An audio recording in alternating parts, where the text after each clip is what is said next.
How's it going, everyone? Welcome to the Courage Your Frights, a channel where we talk about movies and games, especially those dealing with the sci-fi, action, and horror genres. If that's something that interests you, consider subscribing for more content like this in the future. Today we're going to be talking about the new Jurassic World Dominion trailer that was released earlier today, and I'll be giving my breakdown of the trailer and going into a bit of detail about each of the dinosaurs that we see featured here, and there's quite a bit to cover, so let's get started. Trailer begins by showing us a herd of Parasaurolophus running across the snowy field. The Parasaurolophus is a plant-eating hadrosaur that first appeared briefly in the original Jurassic Park film.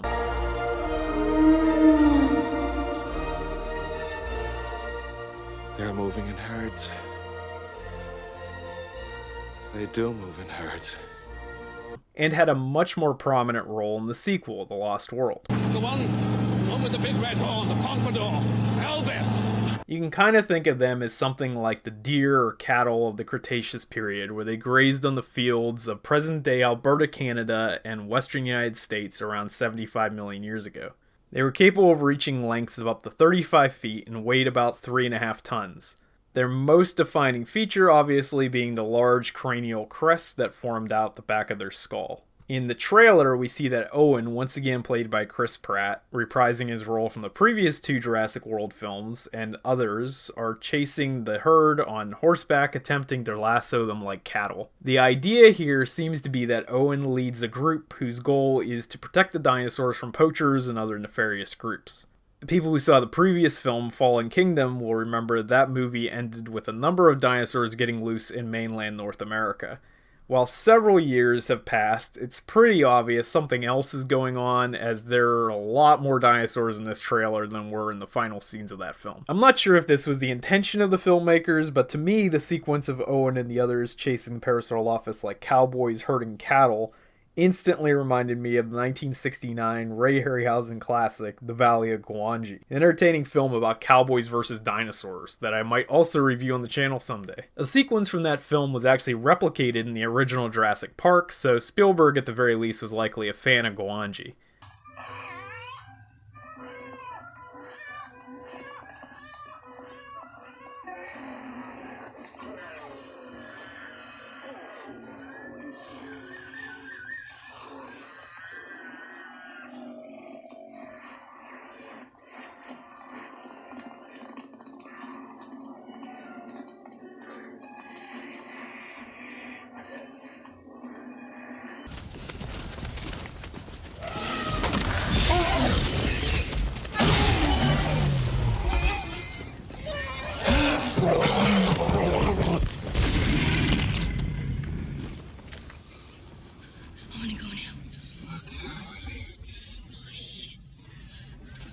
So it's definitely possible that Trevorrow also is familiar with the film, or this is all just an interesting coincidence. Next up in the trailer, we see an Apatosaurus. Much like the original film, this trailer eases audiences in with the friendly herbivores before raising the stakes and upping the action. The Apatosaurus, an incredibly well-known herbivore, which for years was also called a Brontosaurus, with some viewers may still know it as, before that was debunked until 2015 when the Brontosaurus would return to the fossil record as a related but different species of sauropod dinosaur. By far the largest dinosaur featured in this trailer, the Apatosaurus, whose name means deceptive lizard, had an average length of 75 feet and weighed as much as 22 tons. Though, like many animals featured in Jurassic Park, the film version can grow even bigger. These massive animals lumbered across the plains of modern-day western United States in the Jurassic period some 150 million years ago. Despite being among the most well-known dinosaurs to the general public, the Apatosaurus actually never appeared in the Jurassic Park franchise until Jurassic World came out in 2015, where it likely left an impression on audiences as a dying one was prominently featured in a scene with Owen, following the rampage of the film's antagonist, the hybrid beast the Indominus Rex. It should be noted that at least in the trailer for Dominion, there doesn't appear to be any new hybrid dinosaurs unlike the previous two films and Camp Cretaceous series. All of the species I'll be talking about in this video are real dinosaurs. After the Apatosaurus, we see a very familiar face to fans of the Jurassic World franchise, Blue, Owen's Velociraptor companion, with a little surprise, a baby Blue. As mentioned previously, years have passed between Fallen Kingdom and Dominion, and a lot has happened. For anyone curious as to who the other parent is, it's very likely that Blue is both the mother and father, as her batch of Velociraptors were all trained from birth by Owen personally, featured a genetic trait from the monitor and Komodo dragon lizards called parthenogenesis, which allows an embryo to form in an unfertilized egg cell, essentially meaning these lizards, and Blue in this case, are capable of reproducing clones of themselves without the assistance of another individual, which is different from how the raptors reproduced in the original film. Fans of the franchise need no introduction to the Velociraptor, as it's obviously one of the most well-known species in the JP series. It's also pretty well known that what is called a velociraptor in the series is a far cry from the actual dinosaur. Unlike the man-sized animals featured in the films, the real velociraptor, meaning swift thief, were much smaller, standing at only about 2 feet tall and weighing around 40 pounds. Though the ones in the film much more closely resembled the Deinonychus or Utah raptor in their overall size. The velociraptor was a native to what is now Mongolia and lived around 70 million years ago in the Cretaceous period. A constant staple of the Jurassic Park franchise, they are known for their fierce disposition, extremely deadly retractable toe claw, cheetah-like speed, and vast intellect, even being claimed to be smarter than dolphins or chimpanzees in Jurassic Park 3. Blue in particular is a fan favorite after aiding Owen and Claire in the previous 2 films, often putting her own life in danger in the process. We get a line here from Claire, once again played by Bryce Dallas Howard, who says to Owen, "We can't keep her here," though it's unknown whether she's referring to Blue, as the trailer wants you to believe, or Maisie, the first human clone of Lockwood's daughter from Fallen Kingdom, who seems to be living in a cabin in the woods with the 2 of them. Next, we get a short scene of the Mosasaurus from the last 2 films attacking a fishing vessel. Not a dinosaur strictly speaking, but rather a marine reptile of the order Squamata, making it a much closer relative to snakes and lizards than dinosaurs. The real Mosasaurus lived in the late Cretaceous period and grew to lengths of nearly 60 feet. An absolutely massive animal, though its InGen bioengineered equivalent easily dwarfs that with a size estimate of up to 120 feet. The Jurassic World version is a monstrous creature more in line with a kaiju than the real animal, but as we are told by Dr. Wu, who makes an appearance in this trailer, they aren't meant to be realistic depictions, but modern interpretations, often made to be bigger and meaner on purpose to draw in larger crowds and more ticket sales. The real Mosasaurus was actually one of the earliest examples of a Mesozoic creature ever discovered, with bones being found in modern France and the Netherlands as early as the 1700s, and was named and identified as early as 1822, when the science of paleontology was still in its infancy. After the Mosasaurus, we see the star of the franchise, the T-Rex herself, in a bit of footage originally shown in the prologue teaser that was released a while ago, of Rexy, as she's known by some members of the fandom, was seen rampaging through a drive-in movie theater. The Tyrannosaurus Rex, or Tyrant Lizard King, probably the most well-known dinosaur to ever exist, was capable of reaching lengths of more than 40 feet and weighing in at least as much as a fully grown bull African elephant. While it's still debated whether or not the T-Rex was truly a predator or scavenger, the T-Rex has been a major facet of the JP franchise from the very beginning, arguably the main star of the original film. In fact, that original T-Rex is actually the same animal featured in the Jurassic World movies and likely seen here in the trailer as well. One feature about the Jurassic Park variant is that while being an adept hunter and capable of running at speeds of up to 32 miles per hour, it has a major disadvantage as it's unable to see its prey if it remains completely still, as its vision is entirely based on movement. The real T-Rex likely had very strong binocular vision and likely hunted a wide variety of prey in its home of modern-day Western North America approximately 67 million years ago. Next, we get reintroduced to some very familiar faces as we see Ellie Sattler and Alan Grant, the primary protagonists of the original film, of course, played by Laura Dern and Sam Neill, returning to the franchise once again for the first time since Jurassic Park 3. Here it seems Dr. Sattler will play a much more active role this time as she convinces Dr. Grant to get involved with the dinosaurs once more, and their story will eventually intersect with the stories of the newer characters as we see later in the trailer, meaning they should have much more than just a tiny cameo appearance. The next big new dinosaur reveal is a personal favorite of mine, and I'm glad to see included here finally, and that is the Therizinosaurus, a large theropod dinosaur that was around 30 feet long and weighed 3 tons. Its name, which means scythe lizard, refers to its most obvious defining feature, its extremely long Wolverine-like claws, which were likely used to strip vegetation, but could also be used as a weapon of defense and offense, much like the prehistoric ground sloth, who's filled a similar role in its own ecosystem. The Therizinosaurus is also extremely unusual in that it is a plant-eating dinosaur that was a member of the theropod family, an almost exclusively meat-eating type of dinosaur, which included such examples as the aforementioned Velociraptor and Tyrannosaurus. Despite its seemingly peaceful nature, it was likely quite capable of defending itself and even going on the attack, as seen in the trailer where it stalks Clara, who attempts to escape it by leaping into the water. Remember, just because something mostly eats plants doesn't necessarily mean it isn't dangerous, as is evidenced with the hippopotamus today. The Therizinosaurus was a native of Cretaceous Mongolia. We follow up this very tense sequence with another legacy character, the man, the myth, the legend, an all-around nice guy, Jeff Goldblum, of course reprising the role of Ian Malcolm, whom he portrayed in the original film as well as its original sequel, The Lost World, and returned briefly in a cameo appearance in Jurassic World Fallen Kingdom, although here he seems to be getting much more screen time and some actual action.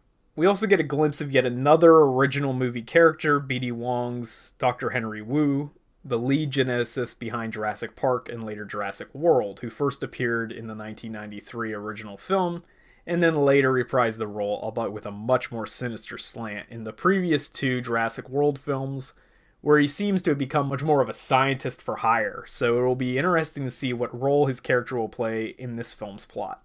This is followed up by a series of intense action sequences of Bryce Dallas Howard's character desperately fleeing from a group of raptors in what appears to be the streets of a city in Malta.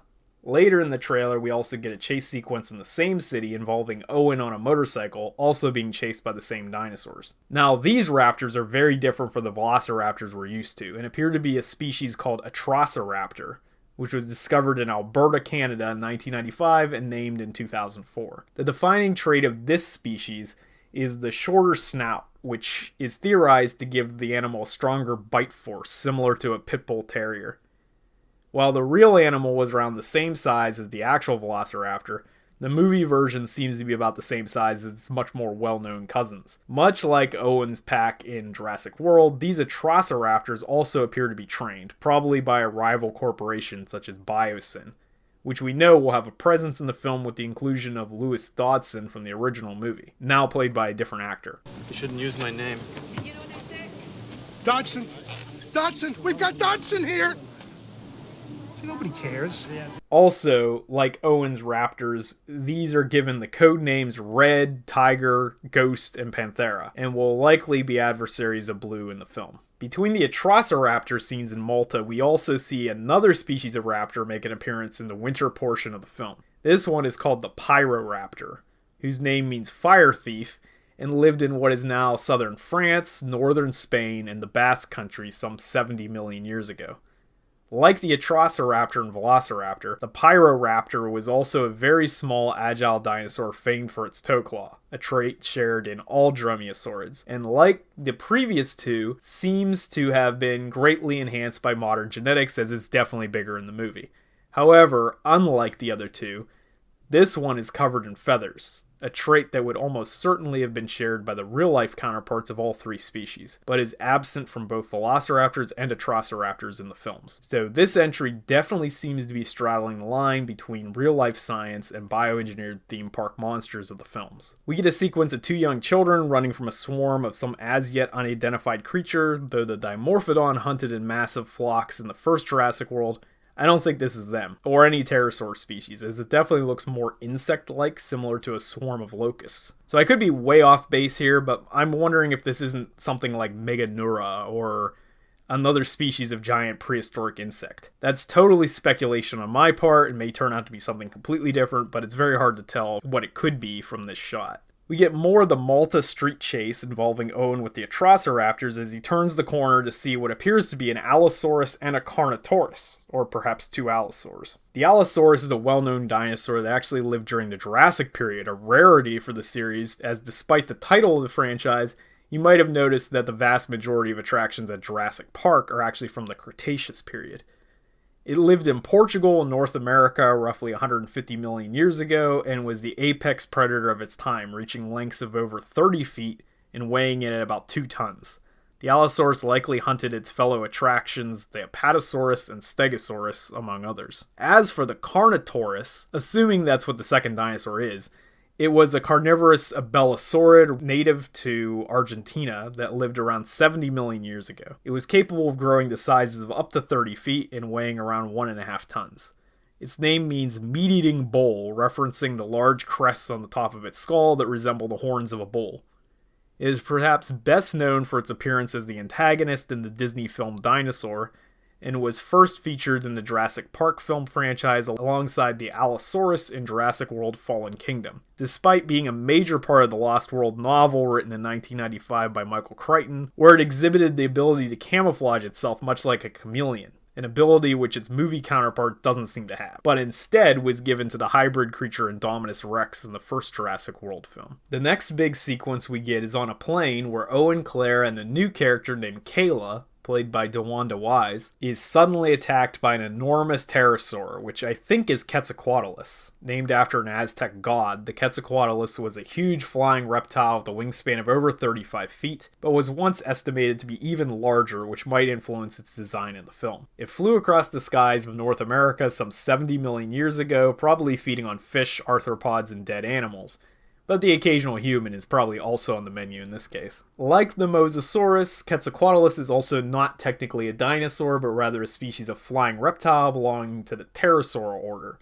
While this is the first appearance of this species in the Jurassic series, a close relative to Pteranodon was prominently featured in Jurassic Park 3, and another relative to Dimorphodon was in Jurassic World, where it acted like a sky piranha swarming and devouring prey. Following the aerial sequence, we get a look at a new species of dinosaur, the Nasutoceratops, which is seen attacking and throwing cars with its mighty horns. As one can probably guess from the name and overall look at the creature, the Nasutoceratops is a relative of the famous Triceratops, Alan Grant's personal favorite, which we saw in the original film in a brief sequence and The Lost World as well. The Nasutoceratops, which was native to Utah and lived around 75 million years ago, was a large plant-eating dinosaur belonging to the Ceratopsian family, whose defining trait is its large curved horns that protrude over its eyes and curve forward, giving it the appearance of modern cattle. The next major dinosaur glimpse we get is an old favorite we haven't seen since the original film, the Dilophosaurus. While the Velociraptor in the films is quite a bit larger than its real-life counterpart, the opposite is true of the Dilophosaurus, which at 23 feet in length was much bigger than the kangaroo-sized animal depicted in the films. Of course, the genetically enhanced InGen creation made up for this with a pair of unique traits not found in the original animal, including a large frill and the ability to blind its prey by spitting venom into their eyes, which was used to great effect against Dodson's associate Dennis Nedry in the first Jurassic Park. The real Dilophosaurus, whose name translates to double-crested lizard, was a native of the southwest United States and lived in the early Jurassic about 190 million years ago, making it significantly older than the other dinosaurs featured in the series. The final scene shows all of the cast, both new and old, looking on in terror as they see something enormous making its way towards them from the forest. As it appears, Owen and Alan simultaneously declare to the others, "Don't move," and we see what is probably the big bad of the film, the Giganotosaurus. Much like the previously mentioned Carnotaurus, the Giganotosaurus was a native of what is today Argentina, where it stalked the land some 97 million years ago. The Giganotosaurus was first discovered in 1993, the same year the original movie debuted in theaters, making headlines for dethroning the Tyrant King himself, as it was reported to be the largest carnivorous dinosaur ever discovered. A close cousin of my personal favorite dinosaur species, Carcharodontosaurus, the Giganotosaurus reached lengths of around 45 feet and possibly weighed as much as 14 tons, making it much heavier than the T-Rex, but likely weighed closer to 8 tons, which is still 2 more than the average Tyrannosaurus. Despite its massive size, the T-Rex still had a much stronger bite. But as the Spinosaurus showed in JP3, having an arm reach advantage might overcome that, and in fact the Giganotosaurus makes short work of the T-Rex in the prologue sequence, though it remains to be seen if we'll be seeing a rematch in this film or not. Well, that was my detailed breakdown of the trailer for Jurassic World Dominion, along with an explanation of every dinosaur to the best of my knowledge. If you enjoyed this video, be sure to give it a like, and let me know your thoughts on the trailer or anything else Jurassic World related in the comments below.